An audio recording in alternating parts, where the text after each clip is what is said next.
Più di 20 anni in un pallone. Paulo Júnior, o negócio é o seguinte, muito se fala que, você sabe que eu sou viciado em Coca-Cola e muito se fala que é por causa do açúcar, né? Porque o açúcar vicia na Coca-Cola por causa do açúcar. Pois bem, é por causa do açúcar, da coca, da cola, do que for, da fórmula secreta. Mas é também porque os caras me deram um mini crack na Copa de 98. Né? Tem isso também. Como é que eu não vou beber o bagulho, né? Os caras me enchendo de mini crack na Copa do Mundo. E 4 anos antes, Copa de 94, a promoção da Coca-Cola, não sei se você se recorda disso, era a tampinha de garrafa. No fundo da tampinha, né, no verso da tampinha, tinha sempre um pódio. Primeiro, segundo e terceiro colocados.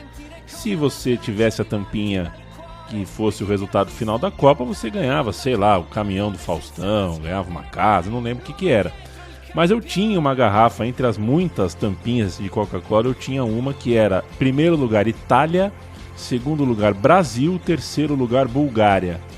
Eu fiquei perto de ganhar uma casa, ou um carro, ou alguma coisa do tipo. Pauleta, tudo bem? Bom dia. Tudo bem, que bom que você não ficou rico nos anos 90, né? Quem ia aguentar o jovem Leandro Yamin milionário? Tudo bem, um abraço para quem segue o meu time de botão. Lembro das tampinhas, lembro dos mini cracks também. E foi boa essa sua pensata inicial, porque o nosso personagem de hoje tem muito a ver com isso, né? Tem muito a ver com o imaginário de Copa do Mundo, algo que foi se transformando ao longo dos anos, e a gente pode falar um pouco disso ao longo do programa, porque para além do jogador que foi, para além do filme que ele rendeu, a gente pode também usar muito o Roberto Baggio para falar dessa relação nossa com a Copa do Mundo e com os times nacionais. É um filme, muita gente, das poucas pessoas com quem eu conversei sobre o filme, ouvi mais de uma vez que acharam que era um documentário, né? Chegaram e tomaram um susto. É um filme com atores, né? Um filme dramático, né?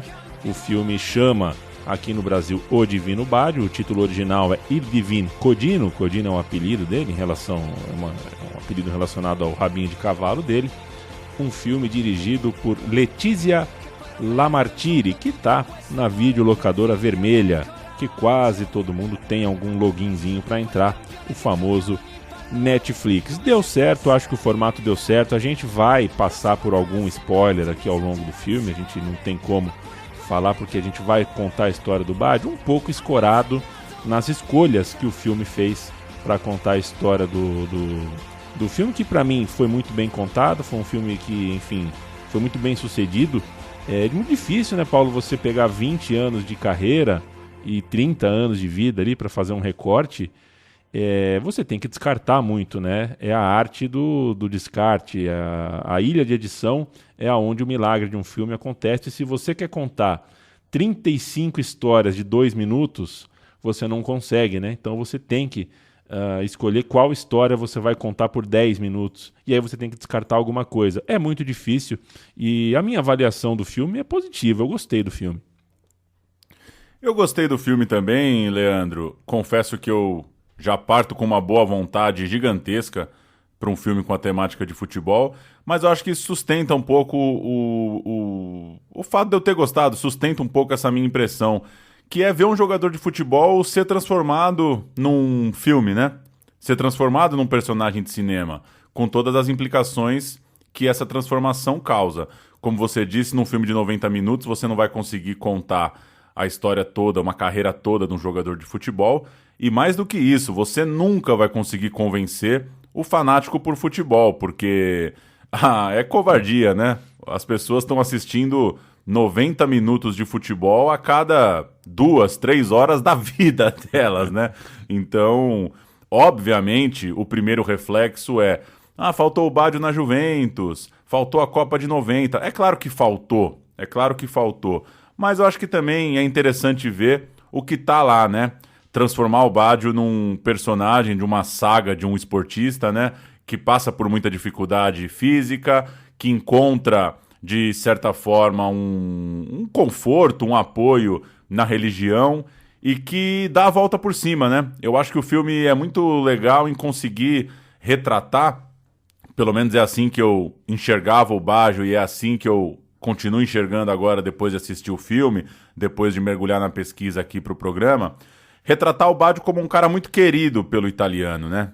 Mais do que um super ídolo como é o Totti na Roma, por exemplo, mais do que essa idolatria visceral da camisa, do clube, o Baggio tem a redenção de um jogador muito querido. Ele é muito reconhecido. Você não vai conhecer um italiano que não vai colocar o Baggio entre os jogadores mais fantásticos que ele assistiu. E eu acho que isso tá no filme. Um cara que não tá ali descrito como um futebolista, temporada a temporada, jogo a jogo, longe disso, mas que tem uma saga esportiva que é muito interessante e acho que o cinema de ficção, baseado em fatos reais, ele serve para isso mesmo, né? Para trazer um recorte e me parece que é difícil não concordar que esse é um dos recortes mais interessantes da carreira do Baggio, né? Uma carreira que lutou contra as lesões, uma carreira cujo ápice acabou sendo marcado por um erro, né? Um erro comum do futebol, mas um erro que marca um jogador, claro. E a saga, né? De lutar contra a desconfiança, de lutar contra os problemas físicos, eu acho que tá tudo lá. Não gosto muito dessa ideia do faltou, tinha que ser uma série, né? O filme é um filme, né? Um filme é um filme e acho que é um filme sobre o Baggio, é um filme baseado na vida do Baggio e é um filme que nos dá vontade de saber mais sobre o Baggio, né? Terminei o filme querendo ler e reler artigos, lembrar o que saiu. Fui até assistir matérias da Rede Globo de comemoração do tetracampeonato. Fui querer lembrar o que as pessoas falavam sobre o Baggio para ir compondo esse personagem. Então concordo com você. A missão foi cumprida. Acho muito, muito legal imaginar que muita gente, principalmente muita gente jovem que acompanha, que é mais, né, frenética ali no streaming, acho muito legal pensar que muita gente assistiu o filme do Baggio. Muita gente entre super-heróis, dramalhões, enfim, documentários históricos, reality shows, toda essa loucura que a gente tem à disposição. Muita gente separou 90 minutos aí da pandemia para assistir o filme do Baggio. Acho que isso já é muito, muito interessante. E, claro, repetindo, não dá para comparar um fanático por futebol com um roteiro de um filme de 90 minutos. Acho que a gente precisa entrar um pouco mais na onda do filme e olhar com uma cabeça menos analítica, menos do torcedor que sabe tudo, para conseguir entrar na onda e dar uma brisada no personagem. Eu entrei na onda. Eu gostei do Baggio do filme, gostei da pira dele, gostei dos conflitos que ele tem, como todo jogador, todo artista, toda personalidade tem. Eu acho que tem um Roberto Baggio interessante ali para debater a partir do filme. Sempre lembrando que se a Netflix tem um filme documentário sobre o Anelka, tem que ter sobre o Alec Gol também, né? Tô na expectativa aí. Inclusive pode fazer da família Lela inteira, por que não? Esse podcast, essa edição, Roberto Baggio, conta também com a participação por áudio de Jean Oddi, Felipe Portes e Leonardo Bertozzi. Cada um vai entrar em um momento aqui da história e a primeira parte dessa história que a gente vai contar enfim, contar um pouco da introdução, que é a introdução do filme e também a introdução do personagem, o Roberto Baggio, que nasceu em fevereiro de 1967. O filme mostra a final da Copa de 70, né? Que acontece Brasil e Itália na final no México. E o pai do Baggio teria recebido do filho pequeno aquele dia, né? 4-1 para o Brasil, aquela tristeza no país. Brasil tricampeão do mundo, o tri escapou da mão da Itália. E o pequeno Roberto Baggio teria prometido ao pai, né? Que quando ele crescesse, ele venceria esse Brasil, ganharia uma Copa do Mundo e daria para o pai. E chama a atenção que essa narrativa não nos é estranha, né, Paulo? Aqui no Brasil a gente já ouviu essa história parecida da boca do Pelé. O Pelé sempre contou dessa promessa que ele fez ao pai na final da Copa de 50. O Dondinho chorava, né, depois do Maracanã, e o pequeno Edson, o Pelé, então com 9 anos, teria dito ao velho Dondinho que um dia traria a Copa do Mundo para o pai. No caso da família Baggio, o Roberto, a criança, o futuro jogador, tinha 3 anos de vida, né, 3 anos e pouco. Então, é difícil que ele tivesse essa memória. É por essa razão que o filme não coloca isso na boca do Roberto Baggio. É o pai do jogador que conta para o filho, que ouviu do próprio filho essa promessa. Fala, você me contou, você com 3 anos me prometeu isso, que me daria uma Copa do Mundo.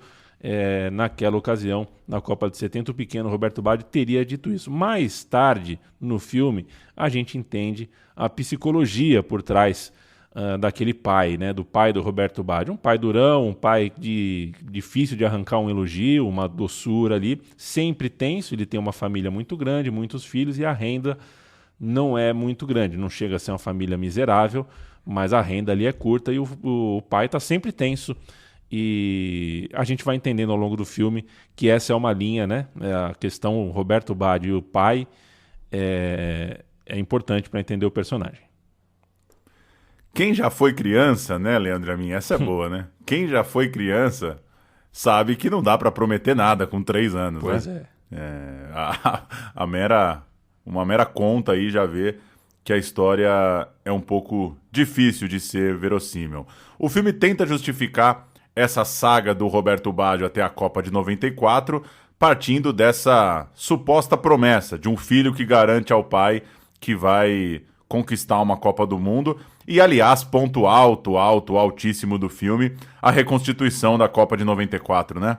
Acho que isso espero que tenha tocado mesmo aqueles que não gostaram tanto do filme, do roteiro, porque é muito emocionante, né, quando a gente vê uma coisa que nos marca tanto, né, uma Copa do Mundo sendo tratada com o capricho ali, de tudo que envolve ali o campo de jogo, os elementos, inclusive cenas que a gente nem lembra mais direito se a gente viu durante o jogo, se já viu durante uma matéria, se já viu num documentário, mas enfim, aquele bolo de Copa de 94 muito bem retratado.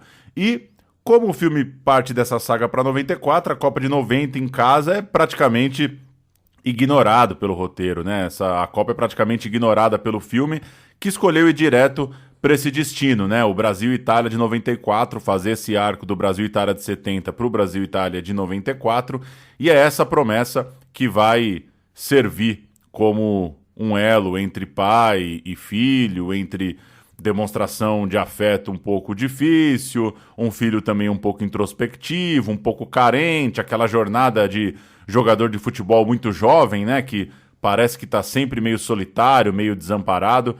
É bem o Baggio. Vamos subir o primeiro som? O que temos aí, Leandro? Vamos nessa, porque antes de tudo isso acontecer, o Baggio arrebenta pelo Vicenza, a primeira camisa que ele veste. Vamos ouvir o primeiro gol do Baggio na carreira, o primeiro gol pelo clube, é um Vicenza 3, Brescia 0, válido pela Série C de 1983-84. E é um jogo muito marcante. O Vicenza ganha do Brescia de 3-0, está lutando pelo acesso, mas o acesso não vem por um mísero ponto. O campeonato termina com o Parma com 48 pontos, o Bolonha com 48 e o Vicenza um pontinho atrás com 47. Mesmo sem o acesso, a torcida fica muito orgulhosa do time, mesmo ganha por 3-0, termina o jogo, a torcida invade o campo, tem uma comoção ali mesmo sem conseguir o acesso. Vamos ouvir. Per il complesso biancorosso, la terza rete della giornata viene raggiunta al 38esimo. L'arbitro Bruschini di Firenze fischia il rigore per alteramento di Rondon in area ad opera di Merli.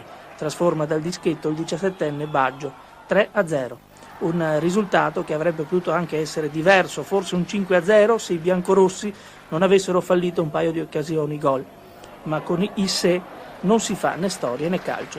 I risultati sono quelli che delineano i contorni della realtà, che per il Vicenza sono quelli di un epilogo amaro, 47 punti e 54... Lembrando, né, Paulo, que se a gente cita esse jogo, que foi na temporada 83-84, o Vicenza quase subiu, o Baggio tá no time do ano seguinte, 84, 85, e aí o Vicenza sobe de divisão, vai da Série C para a Série B. Portanto, o Baggio deixa o Vicenza numa posição boa, né, com acesso.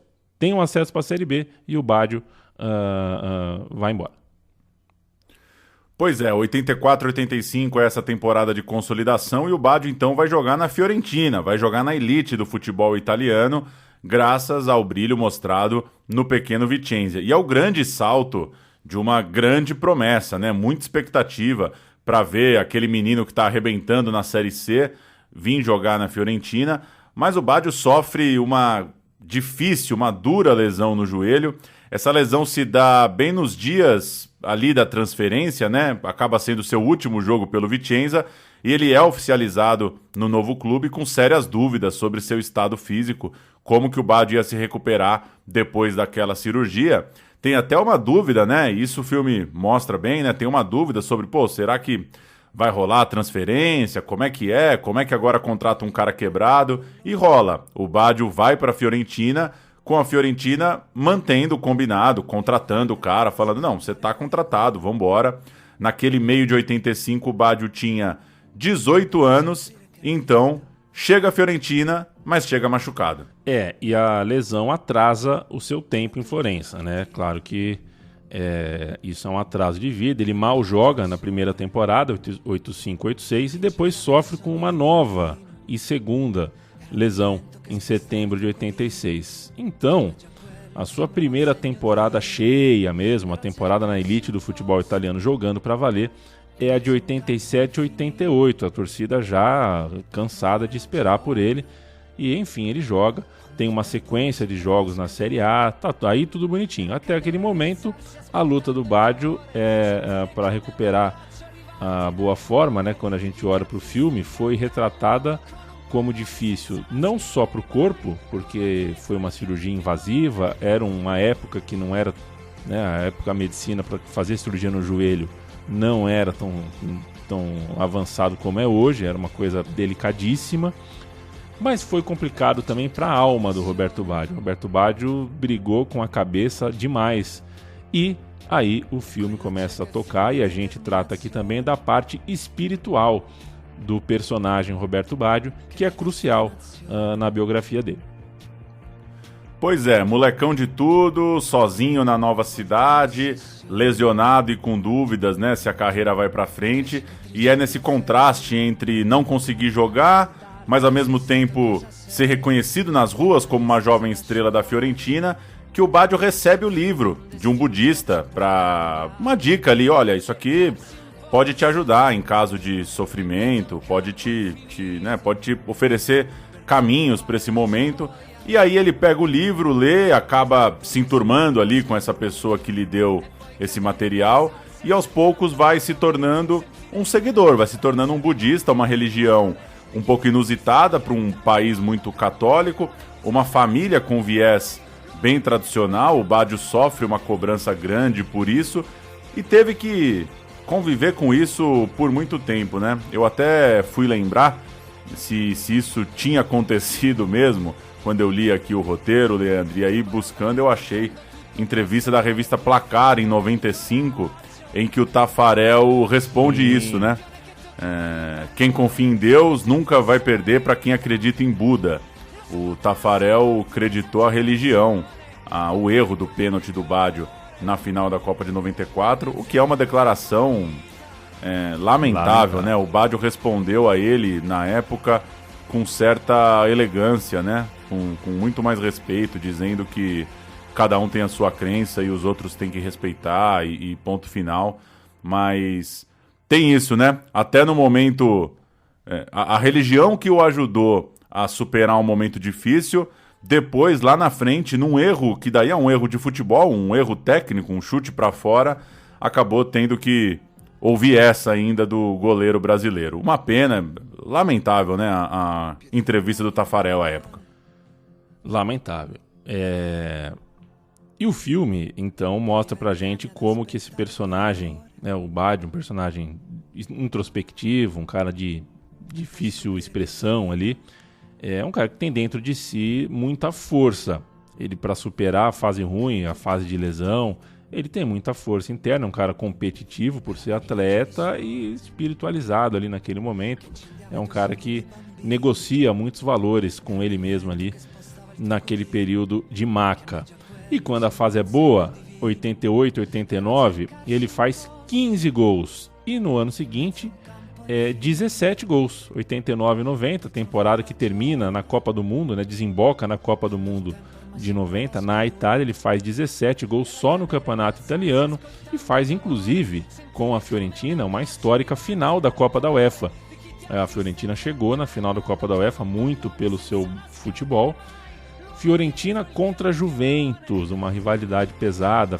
A Juventus que era treinada pelo Dino Zoff, e era a chance do Roberto Baggio virar imortal no clube, né? Trazer uma Copa da UEFA para Florença. Mas foi 3-1 em Turim para a Juventus e no jogo de volta 0-0, Juventus campeã. Vou cantar a Fiorentina, Paulo canta a Juventus. Olha a Fiorentina: Landucci, Deloglio, Volpetina, Pin e Battistini, Dunga, Kubik, Di Chiara e Roberto Baggio, Renato Buso e Marco Nappi.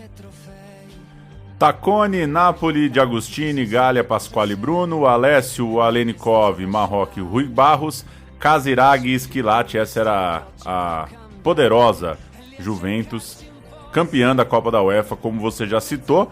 O filme não se dedica a esse detalhe, não trata muito desses jogos importantes por competições de clubes ali.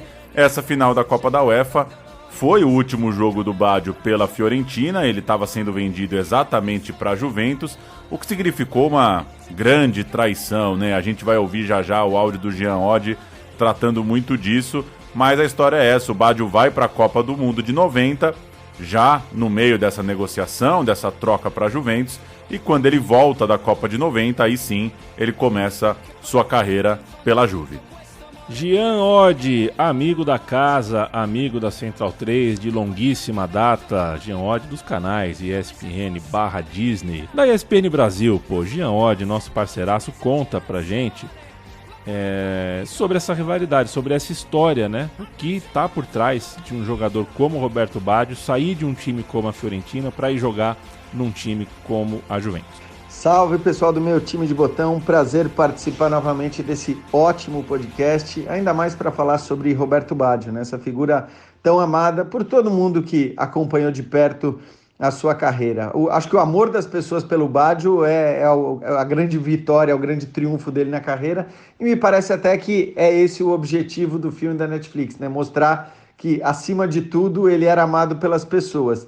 Até por isso, eu acho muito curioso que o filme ignore completamente o que aconteceu em Florença quando ele foi vendido da Fiorentina para a Juventus, né? Porque ainda que com fúria, com revolta, com irritação e com violência, tudo o que aconteceu foi, de certa maneira, uma demonstração do afeto e do amor que as pessoas tinham pelo Baggio, que não queriam que ele saísse da Fiorentina de maneira alguma. Para quem não sabe, na Itália, essa rivalidade entre Fiorentina e Juventus ela é muito forte, apesar de a gente estar falando de times de cidades diferentes. E, claro, ela é mais forte, como costuma ser, por parte do time mais fraco em relação ao time mais forte. Ou seja, os torcedores da Fiorentina não aceitam, né? E não querem ver um jogador seu, um ídolo seu, vestindo a camisa da Juventus. Pois bem, quando começaram as especulações a respeito dessa negociação, os protestos foram imediatos. Então, a gente teve em Florença passeatas com milhares de pessoas, né, em direção à casa do Flávio Callisto, à época o proprietário da Fiorentina, com todo mundo reclamando, se colocando contra essa negociação. Mas o tempo foi passando, o Baggio foi ficando grande demais, a situação da Fiorentina exigia também a entrada de dinheiro, que o Baggio, evidentemente, com a sua venda poderia prover. E o fato é que o negócio acabou acontecendo. O desfecho da negociação, quis o destino, se deu justamente num período em que Juventus e Fiorentina iam decidir a Copa da UEFA de 1990. Até por isso a Federação Italiana acaba, à época, prorrogando o prazo de anúncio de contratações, de contratações, a janela de mercado, para evitar que esse anúncio se desse entre os dois confrontos, né? O que poderia gerar um tumulto ainda maior do que o que aconteceu. A verdade é que não resolveu muito, porque passou a final da Copa da UEFA, a Juventus foi a campeã, e dias depois, quando é anunciada a negociação do Baggio, a torcida da Fiorentina vai à loucura, e é loucura mesmo. A gente não tem ideia e não tem nem muitas imagens, porque à época não existiam os celulares para filmar tudo o que acontecia, mas foram confrontos em vários pontos da cidade, entre policiais e torcedores, policiais feridos, torcedores feridos, pedra de um lado, gás lacrimogêneo do outro, helicópteros rondando a cidade, teve incêndio. Então foi realmente uma revolta grande que aconteceu na cidade de Florença quando o Baggio acaba tendo a sua venda anunciada para a Juventus. O que gerou ainda mais revolta por parte dos torcedores da Fiorentina é que o Baggio sempre disse que não queria sair. Ele sempre deixou muito claro a preferência dele por permanecer na Fiorentina, o que chegou até a irritar em alguns momentos torcedores e dirigentes da Juventus. Ele sempre deixou clara a preferência dele pela Fiorentina, mas o negócio acabou sendo fechado. O Baggio chegou a dizer, se querem me vender, eles que assumam a responsabilidade. Eu quero ficar aqui. Mas não teve jeito. Ele não pôde ficar, foi vendido. Essa venda gerou toda a revolta que eu falei e depois acabou gerando uma revolta com o próprio jogador. Quando o Baggio vai se apresentar à seleção italiana para a Copa de 90, ele tem que chegar num carro de polícia, né? A sede ali da Federação Italiana, onde a seleção italiana se concentra, em Coverciano é muito próxima de Firenze, e ele acaba se apresentando num carro de polícia escondido. Ele tem que chegar para não gerar maiores tumultos.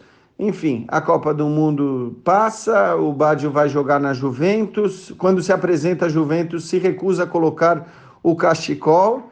E no primeiro jogo dele, contra a Fiorentina, já em abril de 1991, ele sofre o pênalti para a Juventus e se recusa a bater. Diz que não vai bater, não quer fazer o gol, basicamente. O De Agostini cobra o pênalti e erra.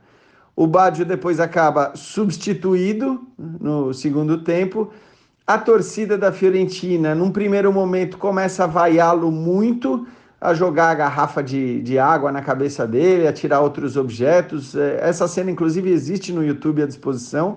O Baggio é muito vaiado, tem garrafinhas jogadas para ele, mas num determinado momento essa coisa muda. Um torcedor joga um cachecol da Fiorentina, o Baggio, ao invés de ignorar o cachecol, ele pega o cachecol na mão e o que eram vaias, o que eram agressões, acabam virando aplausos e uma ovação incrível da torcida da Fiorentina. É um momento muito marcante, eu diria, claro que da vida do Baggio, mas também do futebol italiano, porque talvez tenha sido essa a negociação que mais gerou polêmica em todo o futebol italiano. A gente pode encontrar outras depois, também importantes, mas eu acho que com esse nível de reação, com esse nível de amor e ódio envolvidos a todo momento e com essas reviravoltas, talvez o caso do Baggio e a sua saída da Fiorentina para a Juventus tenha sido um caso único. Valeu, Jean. Valeu demais, Nossa, hein? Pesado, né? Que capacidade de lembrar os detalhezinhos aí da história. Grande Jean Oddi, valeu demais. Pois é. Muito louco realmente imaginar tudo que estava naquele caldo, né? Porque como se não bastasse, a Copa do Mundo podia ser no Japão, né? Que já estaria quente, mas não, a Copa do Mundo era ali, na Itália, coisa de maluco. Vamos nessa, Paulo, porque o Baggio tá transferido, vai jogar na Juventus e o filme tomou cuidado de não mostrar o Baggio. Cuidado não, né? Teve a escolha, né? Não mostrou o Baggio com camisa de Juventus, nem de Milan, nem de Inter, né? Essas camisas não aparecem no filme. Esse esquema de cores, né? Não aparece no filme. Ele jogou na Juve depois da Copa de 90 e até 1995, quando se transferiu para o Milan, o riquíssimo Milan da época. Foram 115 gols em 200 jogos pela Juventus, um número altíssimo, algo bem grande, e foram anos nos quais ele se tornou de fato o titular absoluto, depois o camisa 10 incontestável, e depois a estrela, ídolo da seleção italiana. A seleção italiana que tinha zagueiros fenomenais, né, zagueiros históricos, ótimas opções também no meio para o ataque, mas passou a ser mais do que a Itália dos grandes zagueiros, né, do Baresi, do Maldini, passou a ser a Itália do Baggio. Em 1993, o Baggio bate campeão da Copa da UEFA, com uma Juventus muito boa. E é importante, porque o Baggio é um cara de pouquíssimos títulos, né? Então, cada taça se torna ainda mais importante. São só 4 títulos na carreira toda do Roberto Baggio. Bate campeão da Copa da UEFA em 93, nas finais contra o Borussia Dortmund, do Chapuisat, do Rummenigge. 3-1 na ida na Alemanha, 3-0 na volta em Turim. Ele fez um gol no jogo de ida. Aquela Juventus de Peruzzi, Carrera, Júlio César, Kohler, Torricelli, Galha, Dino Baggio, De Marchi, Moller, Vialli e Baggio. Em 93, 95 e 97, Juventus e Borussia Dortmund fizeram final de UEFA, semi de UEFA e final de Champions. Foi um período de muita rivalidade ali entre os dois clubes. Nessa do Baggio deu Juventus. Em 1995, aliás, portanto 2 anos depois dessa conquista, a Juventus chegou de novo na final da Copa da UEFA. Era a despedida do Baggio ali da Juventus, mas o time perdeu para o Parma. A gente contou, né, a década do Parma, que a gente contou recentemente no meu time de botão, e agora a gente olha pelo outro lado, né? A Juventus com o Baggio perdeu aquela decisão. Era o fim do tempo do Roberto Baggio na equipe, e a gente sobe um som retrocedendo, né? Vamos fazer sobe som de título. Vamos voltar para 93, primeiro com uma abertura maravilhosa de TV Globo, Kleber Machado, menino de tudo, com a voz levinha, e a transmissão com a narração de Luiz Alfredo na TV Globo. E quando passar esse momento TV Globo em português, a gente ouve o gol do Baggio em italiano. Para você ligado na Globo, Borussia Dortmund da Alemanha e Juventus da Itália começam a decisão da Copa da UEFA. E agora vamos para o jogo. Começa a decisão da Copa da UEFA. Imagens de Dortmund na Alemanha com o jogo Borussia e Juventus. É com você, Luiz Alfredo. Nós já temos imagens ao vivo do Westfalenstadion em Dortmund. Essa torcida dona da casa do Borussia, considerada a mais fanática das torcidas da Alemanha. O Borussia enfrenta o Juventus de Turim, que também entrou a sua torcida. De 54 mil espectadores presentes ao Westfalenstadion. In chiusura Baggio, Reinhard, situazione pericolosa, Rummenigge, attenzione al tiro, gol! In vantaggio subito il Borussia, bellissima discesa dalla sinistra di Reinhard e Rummenigge con l'interno destro ha piazzato il pallone nel 7, nulla da fare. Tutto questo dopo 1 minuto e 52 secondi, partita che inizia davvero male per la Juventus. Calcio di punizione con Andy Möller, scambia con Vialli, ancora Vialli, ancora Möller, Möller prepara palla buona per Dino Baggio, perde il tempo ancora Dino Baggio, il tiro, gol! Bellissimo gol di Dino Baggio che ha dribblato l'avversario ed è rete, una bellissima punizione della Juventus combinata con Möller, Vialli, Möller poi Dino Baggio ed è il pareggio quando siamo al 26esimo e 20 secondi. C'è il contropiede della Juventus, ancora Marocchi mentre cerca di andare sulla posizione Vialli, ancora Marocchi che prova a cercare il tempo giusto, lo trova, Vialli è un pochino spossato per la lunga corsa, riesce comunque a crossare Baggio davanti al portiere, gol! 2-2 per la Juventus, grande azione di Vialli che ha trovato Roberto Baggio e siamo sul 2-1 quando siamo esattamente alla mezz'ora. La Juventus che ha ribaltato la situazione che la vedeva sotto di un gol dopo un minuto.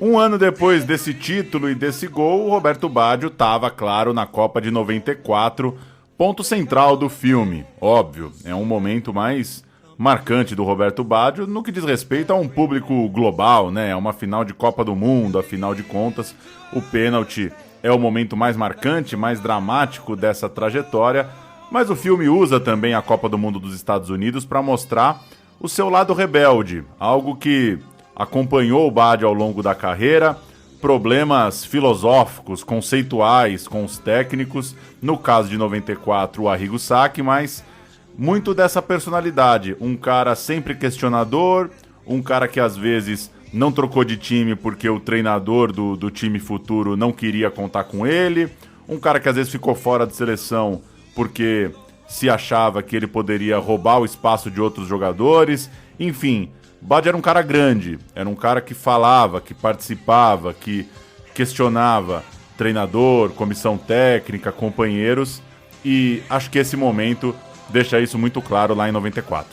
O filme, então, se dedica a mostrar nessa Copa de 94, por exemplo, o Roberto Baggio pedindo mais liberdade para driblar.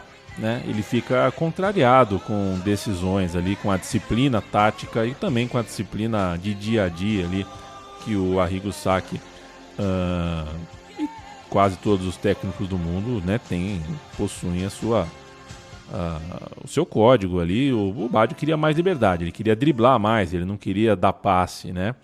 E enfim, eram idiomas futebolísticos diferentes, né? O Baggio tinha uma outra visão, um outro desejo.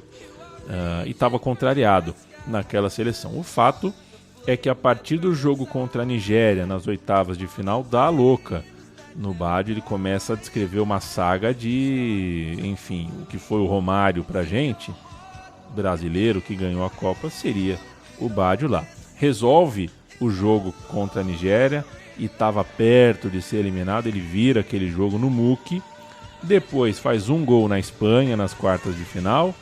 Aí contra a Bulgária ele faz 2 gols, o jogo tá 2-0 para a Itália, indo para a final da Copa, e ele sente uma lesão.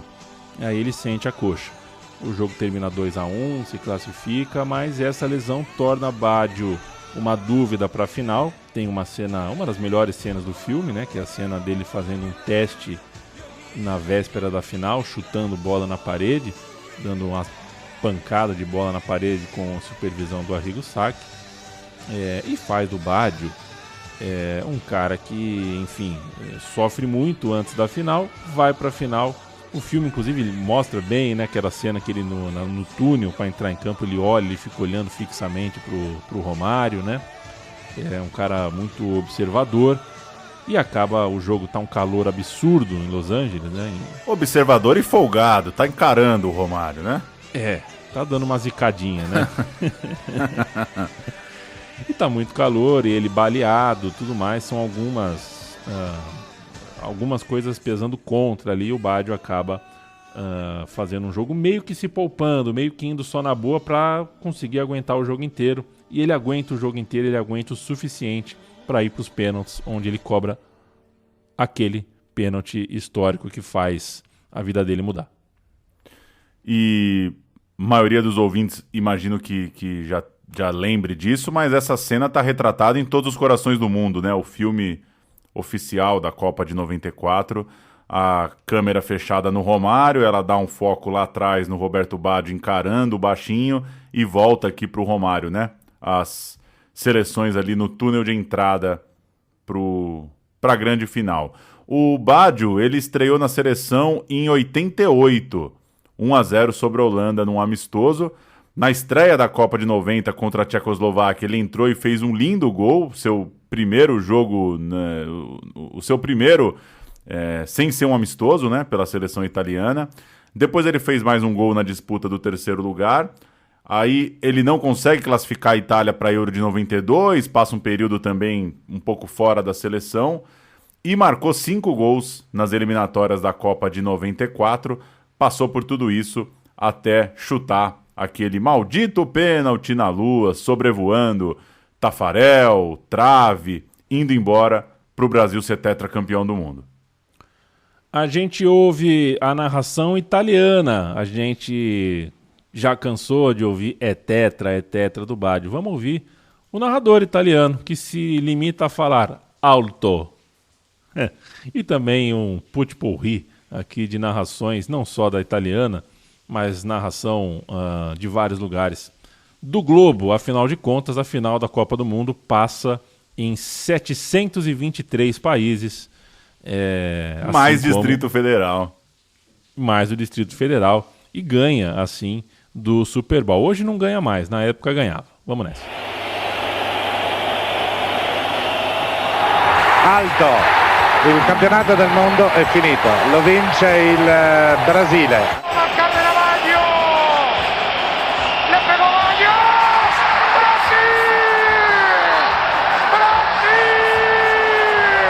Throughout this tournament, he's missed it, and Brazil win the World Cup.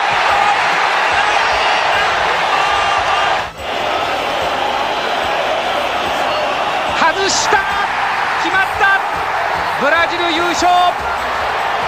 ロベルト・バッジョ。Roberto Baggio frente a Taffarel.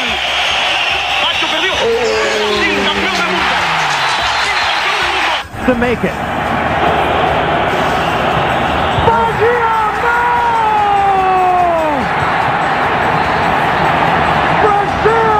Vamos ver o Baggio, vamos ver o Baggio. Bora, Brasil, campeão do mundo! Paulo, antes da gente partir para uma outra parte, aqui a parte pós-94, é importante a gente dizer, ele ganha o campeonato italiano pela Juventus em 94 e 95, ele volta dessa Copa e ganha o Scudetto, ganha o Calcio, o primeiro título italiano da sua carreira. Ele passou quase metade da temporada machucado, mas ganhou. Jogou metade da temporada, ganhou a sua medalha, foi o seu único Scudetto pela Juve, porque, uma vez campeão, foi transferido, foi jogar no Milan e lá conseguiu o seu segundo e último Scudetto logo no primeiro ano de clube. É um dos poucos jogadores na Itália que tem 2 campeonatos italianos em 2 anos seguidos por 2 clubes diferentes. E aqui a gente já passa a régua nos títulos do Baggio, né? Foi só isso mesmo.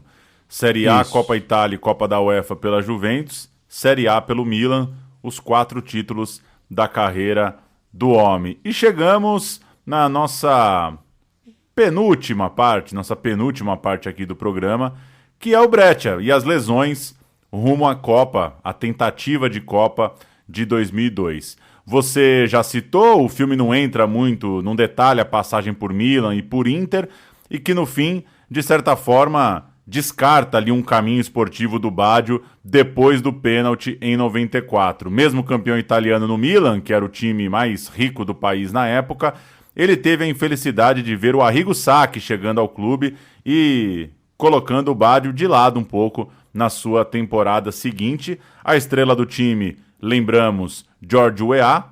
Ainda assim, o Baggio fez 19 gols pelo Milan naquela temporada, uma campanha decepcionante ali na Champions League 96-97. E quando o Capello voltou ao Milan para 97-98, temporada pré-Copa do Mundo, sempre aquela temporada mais aquecida para ver quem vai chegar no Mundial, ele comunicou ao Baggio que não contaria com ele.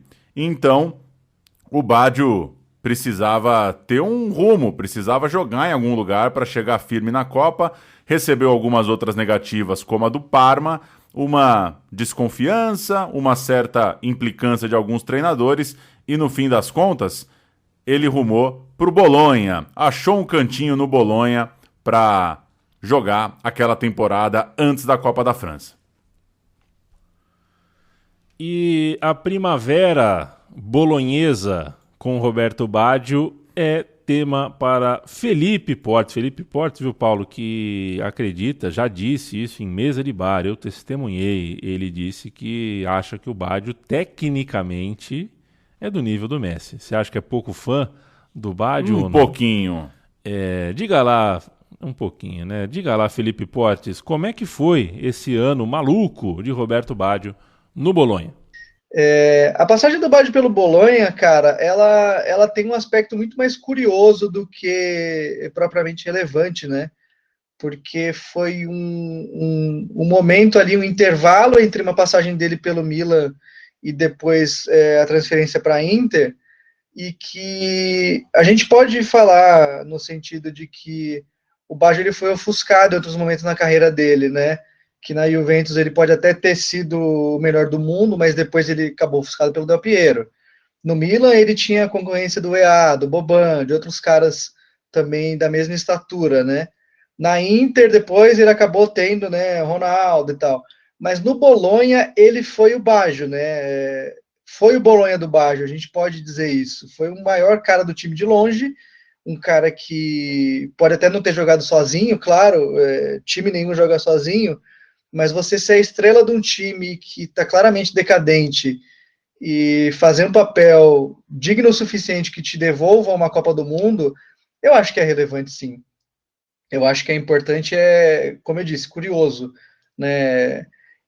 A gente tem que olhar também essa passagem de tempo, porque houve uma injustiça, né, de não ter convocado o Baggio para Euro 96, ele ter ficado um tempinho ali longe das convocações, e voltar para a Copa de 98, que em parte redimiu a história dele em mundiais, é muito importante, né? Você, ser protagonista, né, daquele Bolonha, e 2, usar isso como um grande argumento para voltar a uma Copa do Mundo, que é algo grandioso, né? Então, essa passagem pelo Bolonha, com o desempenho que ele teve, com a importância que ele teve para o resultado do time na temporada, acho que diz muito sobre o tamanho do Baggio, a estatura do Baggio na Série A. Isso precisa ficar claro, né, para mais gente. Valeu! Um beijo, Felipe Portes, que é o responsável pela identidade visual do meu time de botão, né? A capinha dos episódios a partir de 2021 é ele que faz. Um beijo pra você, o moço de Coritiba. Valeu demais.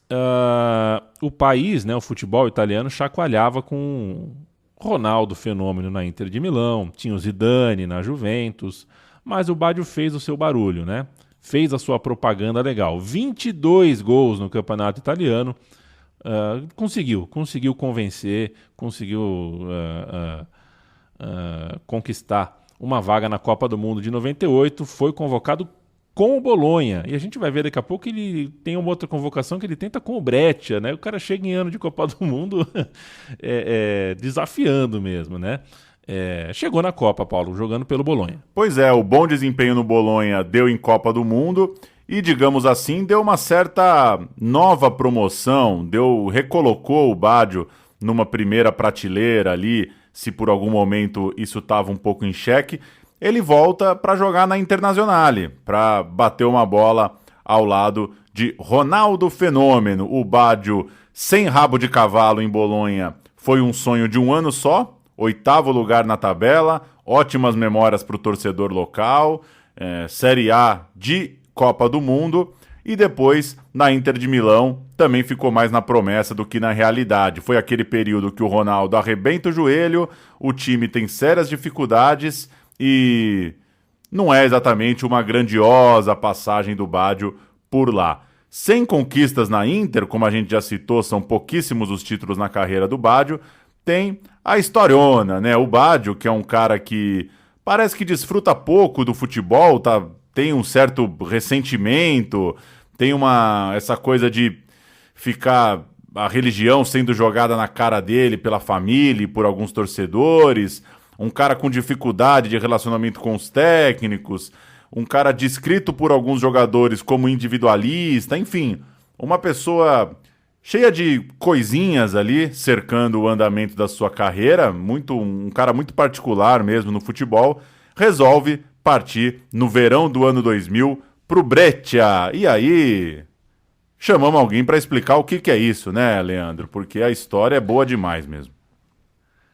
Pra mim é o Ronaldinho Gaúcho colando no Goiás. É mais ou menos isso. Mas eu, enfim, não saberia apontar Breccia no mapa até fazer esse roteiro. Colando no Goiás, Bertozzi, tipo em 2008, 2007. Isso, coladinho ali, tipo coladinho. O Leonardo Bertozzi, também amigo da casa de longa data, também dos canais ESPN, Disney, conta pra gente não só o que é o Breccia, o time Breccia, a cidade Breccia, a região ali, o que significa um cara como o Baggio chegar no clube, como dar uma pincelada nessa passagem, nessa opção, nessa decisão de um cara desse tamanho pintar num time do tamanho do Breccia. Vamos lá. Bom, a história do Baggio no Breccia é um desfecho espetacular para a carreira dele, num momento em que 7 anos depois de ganhar a Bola de Ouro, esse cara estava sem clube, visto com absoluta desconfiança e quase como um ex-jogador por boa parte do mercado, e muitas questões sobre o problema no joelho.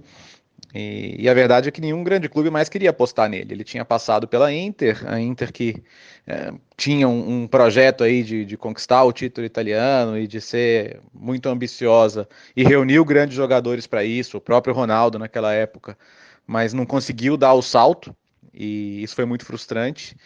E além disso, havia uma questão dentro do meio do futebol, técnicos não gostavam muito dele, entendiam que ele era um cara divisivo, muito questionador. O filme mostra um pouco disso também, né? Dessa questão do Baggio não entender algumas decisões e achar que o talento dele era mal aproveitado. E isso fez com que nos bastidores alguns técnicos de ponta não quisessem conviver, nem apostar com ele, nem dividir espaço com ele, vamos dizer assim. Então, assim, chegou à orelha do Carlo Mazzone, do técnico do Brescia, que é um dos grandes senhores do futebol italiano, é um cara que foi muito importante para a carreira do Francesco Totti também, e ele soube por um amigo em comum que o Baggio estaria interessado. Então ele e o Dino Corione, presidente, pegaram o carro, foram atrás dele, fizeram a oferta e ele simplesmente aceitou. Ele com desejo de provar que ainda podia se divertir com o futebol e que podia ser um jogador a fazer a diferença num campeonato de ponta, como era naquele momento a Série A italiana. E foi um casamento perfeito. Ele foi muito feliz no Brescia. Ele dividiu o campo com outros grandes personagens, né? Ele viu a explosão do Pirlo, que curiosamente pelo Baggio jogar na posição dele, o Pirlo passou a jogar mais atrás, onde ele se consagraria depois na carreira, durante parte do momento em que eles conviveram. O Pep Guardiola já no ocaso da carreira também, Luca Toni, que se tornou um grande artilheiro da seleção italiana e campeão do mundo. Então foi uma época bem interessante do Brescia, né? Que é uma provinciale na acepção da palavra, é um time de província, é um time de interior, é um time que tem a sua torcida ali e ninguém se importa muito fora de lá, mas o Brescia passou a ter o foco de muita gente porque tinha o Roberto Baggio, né? E toda a história da Copa de 2002 que vocês abordam muito bem, que o filme fala também, que muita gente acredita que ele deveria ter ido, e acho que um dos grandes momentos, um dos momentos mais emocionantes do futebol foi ele em Milão, na sua despedida, né, contra o Milan, e que ele é absolutamente ovacionado por todos, e eu vejo essas imagens e me arrepio sempre que vejo. Mas foi muito especial ele ter tido ainda o respeito de todos nessa época. Acho que dá para dizer por isso que talvez no meio do futebol, com essa questão dos técnicos ali, muitos terem medo de se relacionar com ele, ele ter encontrado um Carlo Mazzone no fim da carreira foi muito legal, foi muito bom, foi bom para os dois. E não era algo 100% novo, né? Claro que o Bologna não é o Brescia, o Bologna é um time de um centro maior, o Bologna é um time que tem título italiano, mas a passagem dele por lá antes da Copa de 98 já tinha sido muito importante e muito marcante, tanto que ali ele chega a voltar para o círculo dos grandes, indo para a Inter. Mas é incrível, né? Porque uma cidade de interior e um time tão pequeno tem a possibilidade de ter contado por tanto tempo e com tanto sucesso com um dos maiores jogadores de todos os tempos. Valeu demais, Léo Bertozzi. Valeu demais. Hoje pegamos pesado, Pegamos. Hoje veio a Série A mesmo, veio a primeira divisão aí de futebol italiano. Prazerzaço ouvir o Bertozzi. O Brescia bateu o 8º lugar em 2000-2001, primeiro ano do Baggio lá, igual o Bologna, né? Aquele ano também terminou em 8º com o Baggio. E tinha um menino, viu? Tinha uma jovem promessa ali no Brescia chamada Pirlo, fazendo o meio de campo ali com o Baggio mais à frente. O Baggio joga bem, mesmo começando a temporada com lesões, consegue terminar o ano com 10 gols e 10 assistências. Tá tudo bem, nada mal, tudo razoável. E no segundo ano dele de clube, o Brescia cai um pouquinho, vai para 11º. Só que o Baggio, eu tenho a impressão que já não olha mais para a tabela de pontos, não. Ele quer saber dele, quer saber de estar em forma para a Copa do Mundo, quer saber da opinião pública do lado dele, da imprensa do lado dele e do técnico Trapattoni, né? O filme mostra um almoço, né? Ele vai almoçar com o técnico e fala, você vai me convocar, né? Você não vai me deixar de fora, né? Dá a entender o filme até que a FIFA teria inventado, até então convocavam 22, E aí passaram a convocar 23 por causa do Baggio, né? A FIFA teria inventado o 23º. É o filme que deixa entender. Eu não sei se tem fundo de verdade ou não nisso, mas com uma vaga a mais, o Baggio tinha esperança renovada em jogar a Copa na Coreia e no Japão. Só para dar uma perspectiva um pouco superficial mesmo aqui para comparar os cenários, o Bolonha tem 7 títulos italianos, teve timaços nos anos 30, tem rebaixamentos, claro, mas é um clube que passa a maior parte do tempo numa Série A. Já o Breccia não, o Breccia é um clube muito mais de Série B que de Série A, inclusive tinha ganhado 2 vezes a segunda divisão ali nos anos 90, então, só para não ter muita dúvida, é de fato um time de expressão bem menor, é um time que fica ali numa gangorra, Série B, Série A, e que está longe de brigar pelas primeiras posições da tabela.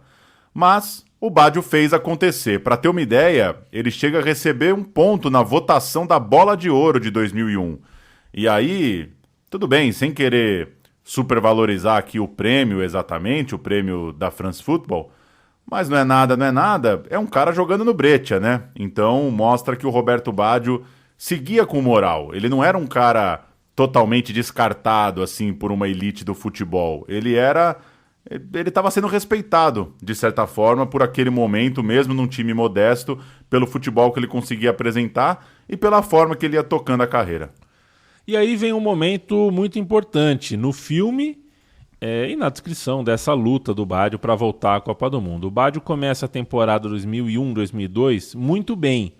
Chega a liderar a artilharia do campeonato. Na rodada 9, ele tem 8 gols, dá uma disparada, né? Aí, enfim, tá estampado nos jornais, né? É a notícia.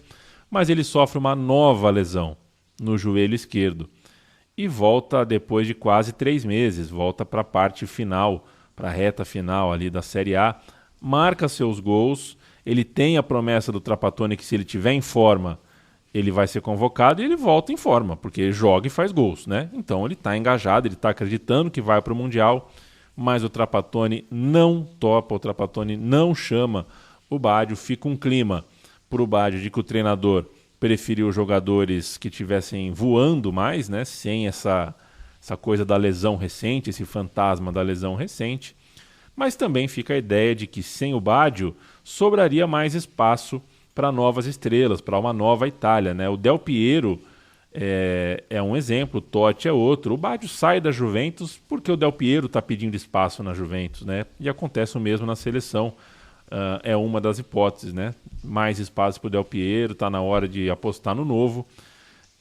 E aí, como que temendo uma concorrência pelo protagonismo, o Trapattoni não leva o Roberto Baggio, Paulo. Exato, ele acaba ficando de fora. Vamos ouvir a volta do Baggio primeiro no Breccia, uma cena famosa. O Guardiola tá jogando no time nessa época e quando o Baggio vai entrar, o Guardiola coloca a faixa de capitão nele e o Baggio marca 2 gols, um cheiro de gol impressionante. Depois procurem esses gols no YouTube, a bola fica assim, parece que a bola se oferece falando, faz para mostrar para todo mundo que você tá bem. Bem legal a volta do Baggio. E allora è giunto il momento di Roberto Baggio, una vera standing ovation. Guardiola gli consegna persino la fascia di capitano. Uscirà giunto. Passano appena 3 minuti ed ecco qui Roberto Baggio. Servito Toni, l'attaccante impegna, taglia la tela, sembra azione finita e invece Baggio con grande astuzia. L'attaccante impegna, taglia la tela, sembra azione finita e invece Baggio con grande astuzia beffa Torricelli. 2-0, i compagni lo circondano e lo portano in trionfo e poi è di nuovo festa. Il finale è tutto del Brescia. Toni, portiere battuto, il più lesto ancora. Il finale è tutto del Brescia. Toni, portiere battuto, il più lesto ancora lui. Roberto Baggio, secondo gol, terza rete per il Brescia, per lui tanto per confermare se qualcuno avesse ancora dei dubbi che è davvero guarito. E aí o Baggio, que admitia que podia parar depois do Mundial, a carreira dele podia acabar depois da Copa do Japão e da Coreia, Com a não convocação, ele não indo para a Copa, ele meio que se reanimou ali para jogar mais 2 anos e também bater marcas pessoais, né? O Baggio alcança a marca de 300 gols na carreira e alcança também a marca de 200 gols na Série A. Nesse meio tempo ali, 2003, 2004, essas 2 temporadas finais dele, pós-frustração de não ir para a Copa do Mundo. Vamos ouvir. Acabou a carreira do Roberto Baggio. Ele joga um jogo importante para o adversário, para o Milan. Está jogando no Giuseppe Meazza. Ele é substituído e recebe o aplauso do estádio inteiro, dos jogadores rivais. É um momento muito bonito do futebol, a despedida do Baggio saindo de campo no fim de um Milan contra a Brescia em Milão. En el podio Ruico. Lo aplauden. Balón de oro en el 93, un Scudetto con la Juve en el 95, uno con el Milan en el 96, 205 goles en el calcio, 56 partidos con la selección.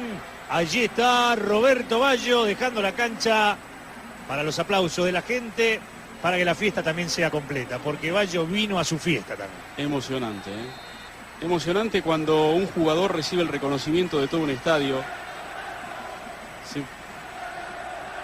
Se puede suponer lo que... Roberto Baggio. Decía, se puede suponer lo que pasa por la mente y por el corazón de Roberto Baggio. Bueno, los saludos para el Diego. El cierre del encuentro, el cierre del calcio, la victoria del Milan en un entretenido partido de fútbol. Lindo partido, 6 goles. Bonito demais, Roberto Baggio, bonito demais. Essa história está contada em filme e agora também no nosso modestíssimo podcast, que nunca fecha questão sobre as coisas, né? A gente não... percebam que a gente não vai mediando um pouquinho de escalação, um pouquinho de numeralha, mas não fecha a questão, um pouquinho de opinião. A gente quer falar de bola, falar de Baggio, e o Baggio é um dos personagens legais mesmo para a gente conversar. E a gente termina com uma ficha corrida, né, Paulo? Já que filme não é Wikipédia, né? Filme é, como a gente disse no começo dessa prosa, filme é escolha, descarte, é edição. Vamos fazer uma ficha corrida aqui para não deixar passar alguns pontos fundamentais de quem foi o jogador Roberto Baggio antes de encerrar esse episódio. Pois é, 3 temporadas de Vicenza na Série C, né, o comecinho da carreira ali e acaba dando em 3 temporadas. 5 de Fiorentina, quando jogou a Copa de 90 naquela transferência Fiorentina para Juventus, né, como a gente contou. E aí 5 de Juventus, período esse que pega a Copa do Mundo de 94. 2 anos de Milan, 1 ano de Bolonha, quando chegou a Copa de 98. Daí vem 2 anos de Inter de Milão e 4 de Brescia. Isso dá 22 temporadas de futebol italiano, sendo 19 na elite, portanto, e 3 na terceirona, ali no começo de carreira. Pela seleção italiana, pela Azzurra, ele estreia em 88, joga 89 e vai para a Copa de 90. Perde um pouco de espaço, participa ali das eliminatórias para a Euro de 92, mas a Itália acaba fora. Aí tem seu momento mais presente na seleção. 92, 93, 94, ali são os anos em que o Baggio mais joga pela seleção, coincide com seu momento de melhor do mundo, de fato. Depois desse vice-campeonato mundial, depois de perder o pênalti contra o Brasil, a relação com o Sacchi vai para o espaço, com o treinador italiano, ele joga pouco, fica fora do grupo que vai à Euro de 96 e também da Olimpíada de Atlanta. Tem essa. Houve quem cogitasse ali que o Baggio podia ser um cara experiente para jogar as Olimpíadas de 96. Também não rolou, então o pós-94 dele ali foi difícil mesmo. Ele volta para a seleção do Cesare Maldini em 1997 e vai à Copa da França. Em 98 faz o gol dele de pênalti. Um pênalti que virou propaganda de qual marca, Paulo? Quiz. Vixe, me pegou. Whisky, Johnny Walker. Ah, Johnny Walker. Então, conta sagos, 4 anos depois, ele voltou à marca do pênalti numa Copa, tal. Fez eu o não dele. gosto de uísque, então eu devo ter apagado. I made a mistake in the 94 World Cup. And my country lost. I missed that penalty every day for 4 years.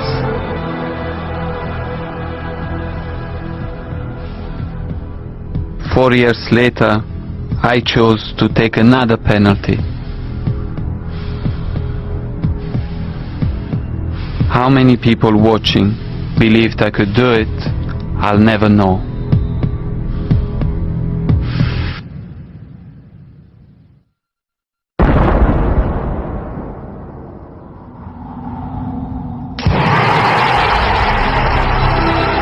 What matters is that I believe.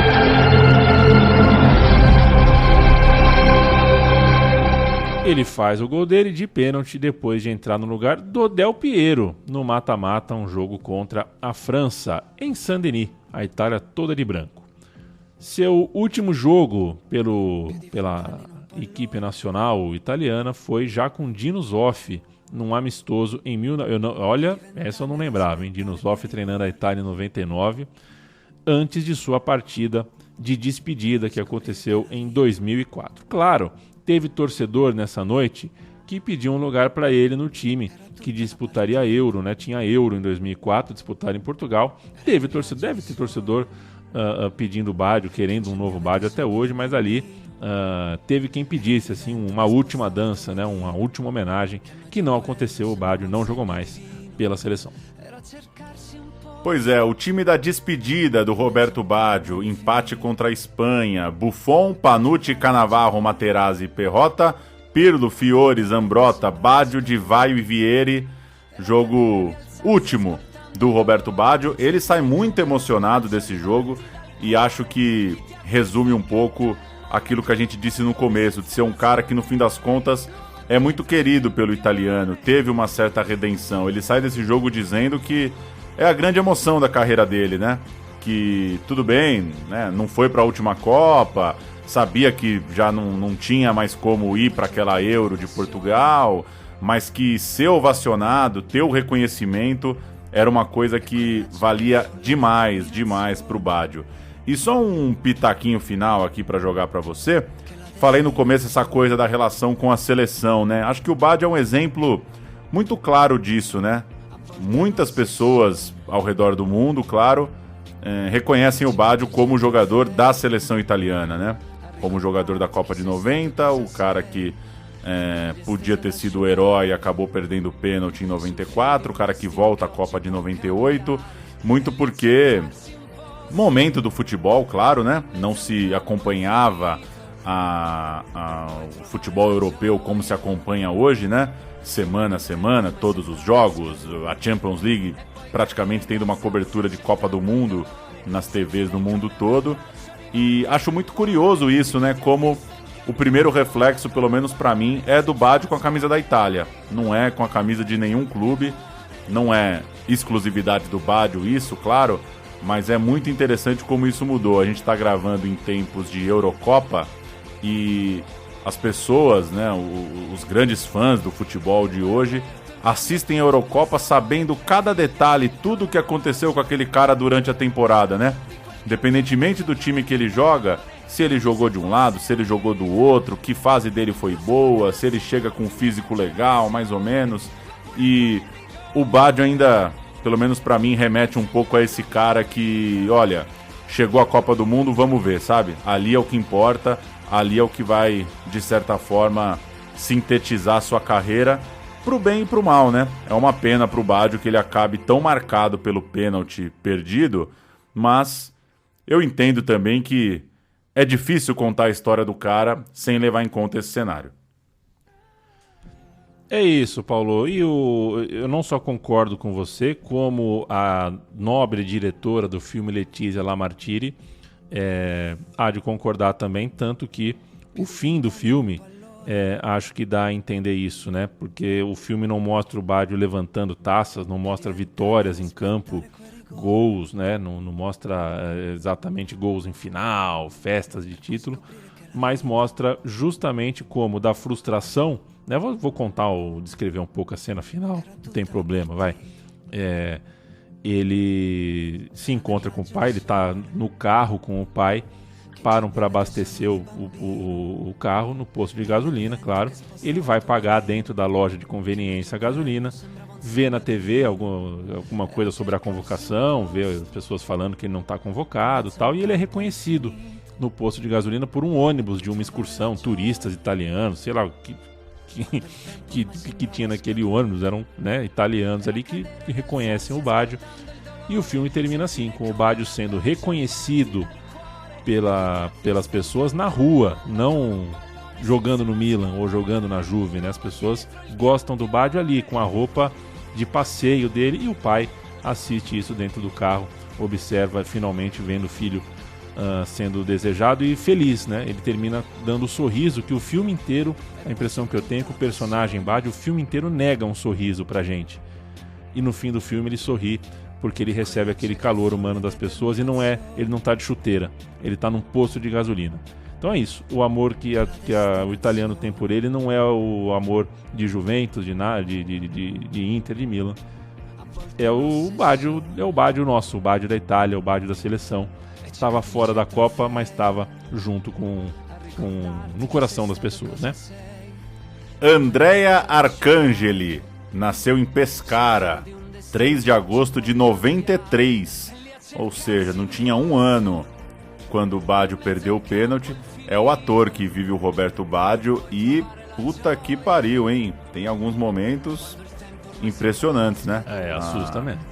A semelhança física, né? Essa beleza que é o encontro mesmo da atuação com a montagem ali de um personagem.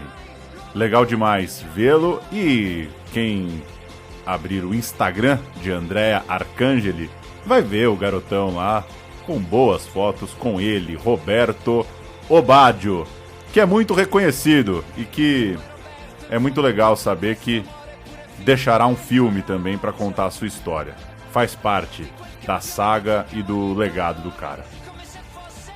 Valeu, Paulo Júnior, valeu, amigo e amiga que tá sempre com a gente, que faz companhia pra gente nessa hora e pouco, às vezes hora e tanto, de Meu Time de Botão. É muito legal pra gente saber que faz companhia pra você, que tá contigo em alguma coisa que você faz no seu dia, que você separa um tempinho da sua atenção pra ouvir de bola e falar de bola e pensar de bola junto com a gente. A Central 3 é um estúdio independente. A gente funciona em apoia.se/Central3 com o nosso financiamento coletivo. A gente precisa disso para sobreviver e continuar crescendo. apoia.se/Central3. E visite nossa cozinha, central3.com.br, ou procure pelo... Bom, enfim, você já deve, tá? Mas se não, procure pelo Meu Time de Botão, pelos outros episódios do Meu Time de Botão no seu agregador preferido de podcasts. Valeu, Paulo Júnior. Valeu, Leandro e a mim. Um abraço para quem segue o Botão. Vamos nessa, firmes e fortes, esperando mais um filme que retrate um grande personagem do futebol aí, porque é legal quando tem essa mistura aqui também. Valeu! Già quello sembrava un segno divino, era cercarsi un posto in mezzo a un campo infinito.